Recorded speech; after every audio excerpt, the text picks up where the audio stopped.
Obama reflected for a moment, then gave a different answer. Do we have an 11? Note to reader. As this book heads off to press, Joe Biden has emerged as the clear frontrunner in a two-man race with Bernie Sanders for the Democratic nomination. In the pages that follow, I assume that Biden emerges as the Democrats' candidate. Please excuse me if history moves faster than book production. It's not the voting that's democracy. It's the counting. Tom Stoppard, Jumpers. Part 1. Chapter 1. November 3rd, 2020. The greatest fraud in history. Imagine the following scenario. It's November 3rd, 2020, Election Day. The most expensive and nastiest presidential race in U.S. history is over. Turnout is light, but only because the COVID-19 outbreak has led tens of millions to vote by absentee ballot. By the time polls close on the West Coast, the race remains too close to call. President Trump carries the crucial swing state of Ohio, keeping his chances of a second term alive. But shortly after midnight, CNN projects that Joe Biden has won Pennsylvania, giving him 283 electoral votes, 13 more than the 270 needed for victory. Wolf Blitzer announces that Biden has been elected the 46th president of the United States. The other major networks also declare Biden the winner, with one exception, Fox.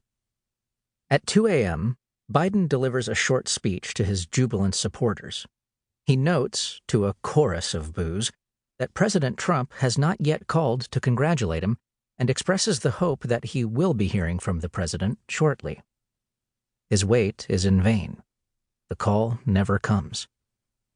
In a feisty address to his supporters in the presidential ballroom of the Trump International Hotel in D.C., the president makes clear that he is not about to concede. "We knew they'd stop at nothing, didn't we?" Trump says. "The radicals and socialists who control the Democratic Party can't beat me fairly, and they know it. So now they're trying to steal our victory. These are bad, bad people, disgusting people. Scum. I hate to say it, but it's true. It's so true. But something tells me they're not going to get away with it, are they?" "No," the crowd calls back raucously. "I think I see some folks here willing to fight the scum. Am I right?" Trump asks. "Yes," roars the crowd, before breaking out into a chant of "Fight! Fight! Fight!" The next morning, the nation awakes to a presidential Twitter storm. At Real Donald Trump. Biggest scandal in American history. Rotten Dems tried to steal presidency with failed Mueller witch hunt. They tried to steal presidency with failed impeachment witch hunt.